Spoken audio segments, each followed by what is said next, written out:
There's no words to describe the feeling of walking out, competing, and walking out with victory. There's no words to describe the feeling. How close were you truly to not fighting? I questioned it. I kind of knew I was going to continue to fight, but there was that time when I just thought, man, I don't know what the next right step is. So I just kind of played it by ear, and I started getting asked to share my story in high schools and a bunch of different places where people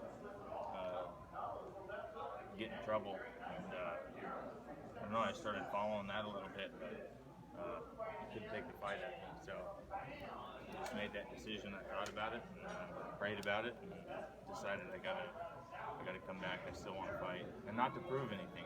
I don't have to prove anything. I wanted to fight to compete. I love the competition. I love being 2 minutes into the fight, trying to figure that, that's where now I've hit you, you've hit me. Now it's time for me to figure out how to beat you, and that's where the fight starts.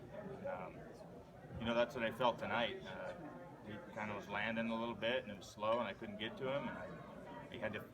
The challenge is me figuring out how I can beat that guy, and that's what that's what I thrive on. That in there. Well, and it seems too that the fact that you are an inspiration to people, all the things you have gone through in your life, that is certainly a big, huge part of it too, though. Oh, absolutely. I mean, I compete to carry the message to people who struggle. I just remember being in a spot where I thought there was nowhere else to go, and that life was done. And that was at 20, 21 years old.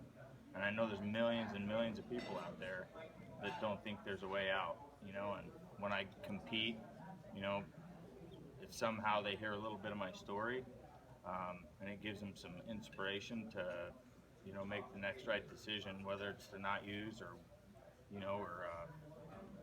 it doesn't matter. I just, I fight, and I fight for recovery. How close to getting submitted were you? Oh, and the guillotine? Yeah. Not close. It wasn't bad at all. It was just, it was tight, but he was kind of squished up against the cage, and my chin was tucked before he pulled. I let him pull, and I dropped because I knew it wasn't on. But I kind of figured I'd pop my head out and try and pass. But despite that, he still had a pretty good first round, Alexandre did. What was going through your mind between the first and second? Between the first and second, well, towards the end of the first round, I was starting to time. He was sitting, and I was going to try and hit him before he threw the kick or before he threw the straight left. But that little, I needed to hit him right before he moved. I was trying to figure out how to counter that straight left and counter that kick, or block it and come back. And so I started to towards the end of the round. And so coming into the second round, I needed to feint and try and close that distance, or counter by making a miss and then come in with a combination, try and finish and get him on the ground. So I started figuring him out. From a physical standpoint, Court, how many injuries were you really dealing with, and what was the journey like for you to come back from the litany of injuries that you did have? Well, I had the scapholunate ligament was detached, so like the ACL of my wrist. And so after the fight was over in December 14th of 2013, I got home, and I couldn't, I have a younger son who was 4 or 3 at the time, and I couldn't pick him up because my wrist would just and I couldn't pour a cup of coffee. And so I called Dr. Davidson, and I went and they did this PRP, and they thought that would help it. So I had to cast, and my other wrist was bothering me, and I took the 4 months and started the therapy, and this little thing started swelling up. And so I called Dr. Davidson again, and he got me into a hand specialist. So almost 5 months passed before I went and saw a hand specialist, and he went in after 5 minutes. He said, your scapholunate ligament's attached. You got to get it fixed. You need to go into surgery. Oh, by the way, it's going to be a year before you can get back in there and use it and grab it. And I just was devastated. Like, I just wasted 6 months. Because at a year, I would have been fighting, or training for a fight. And so now it was like, well, 15, 16 months from now, you'll be training. And 15, 16 months from then is when I started my first, I did a 6-week camp, like I was training for a fight, just to see if I had it in here and to see if my body had it. And that's what I did. How implemental were your teammates and coaches in really rallying behind you and encouraging you to come back? Oh man, it made all the difference in the world. my very first real big fight was against Jeremy Horn, just a few fights after he fought Chuck Liddell for the title. And I fought him my 5th or 6th pro fight in Utah. And I wasn't, and my first real coaching experience was with Rob Hanley. He's from Absolute MMA in Utah. And I reunited with him again, and he's my main training camp in Utah now.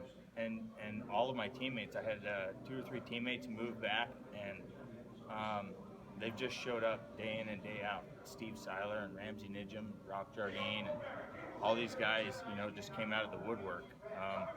Hey man, what do you need? What do you need? And man, they just pushed me. I found out 14 weeks ago that I was fighting and started training that night. So. Can you talk about, you know, being away from 2 years is different when you get in the octagon. What were your expectations about how you can physically feel? And did you feel like you performed to your peak expectations? I tried not to have any expectations. I've had a year off before, and I did. I would sit and I'd overthink. Oh, well, when I go out there, how am I going to feel, and what am I going to think? And that stuff's weird. Thank God I'm half blind. Because I got up there today and I saw Joe Rogan, and I was just looking at Joe Rogan. He was talking, and I was thinking, if I was watching the fight, you know, what would Joe Rogan be? And I'm like, what the hell are you doing, man? Okay, start moving around, you know. And so I don't know. I just you think of all these things that go on, especially the night. I didn't sleep at all last night, and I was just going through the fight and what I've done and what's happened and this and that, and you go through so many emotions as a fighter, a UFC fighter, and as a fighter anywhere. And man, I tried not to have any expectations, and I showed up and I tried to practice what we trained over the last 14 weeks and what I've learned over my career over the last 24 or 25 fights. And I tried to enjoy it. It's my birthday today, you know, and 31 years old, and when I look in the mirror, I'm proud of what I've become today. Feel good to get punched in the face live again? It did, man. I got hit. I know it's been a long time. We've been talking about this for a long time. No. Feel Spencer's nice to doing my finally book. Spencer's doing my book. This guy knows me probably as well as anybody in the world. I mean everything. My autobiography. You know, you joke about not being able to see Joe or hear Joe, but do you see Chuck? Because it's hard to miss him sometimes. Oh yeah, he showed up. I love Chuck. He's just something else. But man, I could hear him, and when I was coming back to my corner, I could see him over there doing this. And he's always like that. He's so intense. He's such a gentle guy too. But man, you're getting, man, he just pumps you up, and I could see him over there just. Oh, you gotta do this. You got. When I was elbowing the guy, I think, you know, harder, go harder. It's like, harder, harder. So awesome.